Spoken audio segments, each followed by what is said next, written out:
मेरी पहली रेल यात्रा। मैं राजमहल में रहता हूँ। मेरे सारे रिश्तेदार इसी क्षेत्र में रहते हैं। मुझे नाव से गंगा पार होने, रिक्शा से विद्यालय एवं बस से ननिहाल तक सफर करने का अवसर बचपन से मिला था। पर मेरा पहला रेल यात्रा मुझे हमेशा याद रहेगा।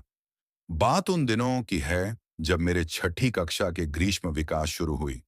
पिताजी ने घर आकार मां से कहा, सामान बांध ले, कुछ सूखा भोजन बना ले। हम 20 दिनों के लिए बनारस, लखनऊ, मसूड़ों तक यात्रा करेंगे। रेल से आने जाने के टिकट बन चुके हैं। घर में मानो त्योहार सा माहौल बन गया। माँ ने हम सब के कपड़े छाट छाट कर धो दिए। दीदी और मैंने मिलकर माँ की सहायता की। धुले कपड़े सूखने गए। सोच समझकर माँ ने चना चुरा, बादाम का नाश्ता बनाया। पिताजी ने दीदी से कहा कि अपनी एक नई कॉपी कलम रख ले, हम उसमें अपने यात्रा के बारे लिखेंगे। उनकी देखा देखी मैंने भी कॉपी कलम रख लिया।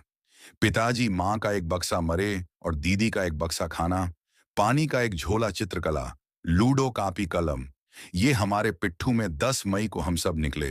पड़ोस वाले चाचा जी के रिक्शा से रात के 9 बजे की रेलगाड़ी था। बालूर घाट फरक्का एक्सप्रेस। 3 पहर स्टेशन। मैंने पहली बार देखा।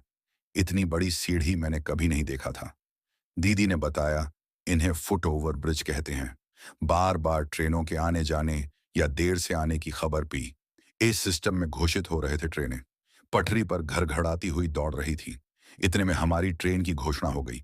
3 मिनट के अंदर ट्रेन प्लेटफॉर्म नंबर 1 पर आकर लगी। हमारे बर्थ 3B में थे 40 81 बॉटिलम्स फटरलीस। ट्रेन पर चढ़कर पता चला कि यह वातानुकूलित कमरा है। हम भूरे लिफाफे में सफेद धुले 2 चादर, एक तकिए की खोल, एक तौलिया और एक कंबल दिया गया था। पिताजी ने सारा सामान सीटों के नीचे रखा। चेन से जोर कर छोटा सा ताला लगाया। मैं और दीदी खाली साइड बर्थ वाली खिड़की से लगकर बैठ गए। बाहर की तरफ देखने लगा। इतने में हमारी ट्रेन खुल गई। प्लेटफॉर्म चाचा जी 3 पहर धरे धीरे पीछे छूट गए। कमरे की ठंडक मुझे आराम का एहसास दिला रहा था। पसीना गायब हो चुका था। मैंने देखा, माँ पिताजी सुकून से मुस्कुरा रहे थे। रात के 9 सीध बज चुके थे। ट्रेन साहिबगंज से निकल चुकी थी। माँ ने हम दोनों से हाथ मुंह धोकर आने को कहा। पिताजी हमें चलती ट्रेन की बेसिंग तक लेकर गए। हमें टॉयलेट भी दिखा दिया। हाथ मुंह धोकर लौटे तो माँ ने सीट पर अखबार बिछाकर छोटी प्यालियों में पूरी भुजिया परोस दिया था। मित्रों, उस रात की पूरी भुजिया का स्वाद मैं कभी भूल नहीं पाऊंगा। भोजन के बाद माँ पिताजी हमारे बिछौने लगा दिए। माँ ने कहा, उन्हें जगाए बिना हम टॉयलेट के लिए ना जाएं।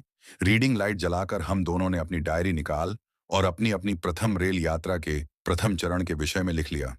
सुबह कब हुई पता ही नहीं चला। हम नीचे उतरे तो पता चला अभी अभी सासाराम पर कर गए। हमने ब्रश किया, मुंह धोई, तौलिया रखा भी ना था कि माँ ने मिट्टी के कुल्हाड़ों में चाय आगे कर पूछा, चाय पियोगे? मेरे खुशी का ठिकाना ना रहा। मैंने और दीदी ने उस कुल्हड़ के साथ बड़ों की दुनिया में पहला कदम रख दिया। ट्रेन बिना शोर के सरपट भाग रही थी। बाहर पेड़, गांव, नदी, पहाड़ पीछे चले जा रहे थे।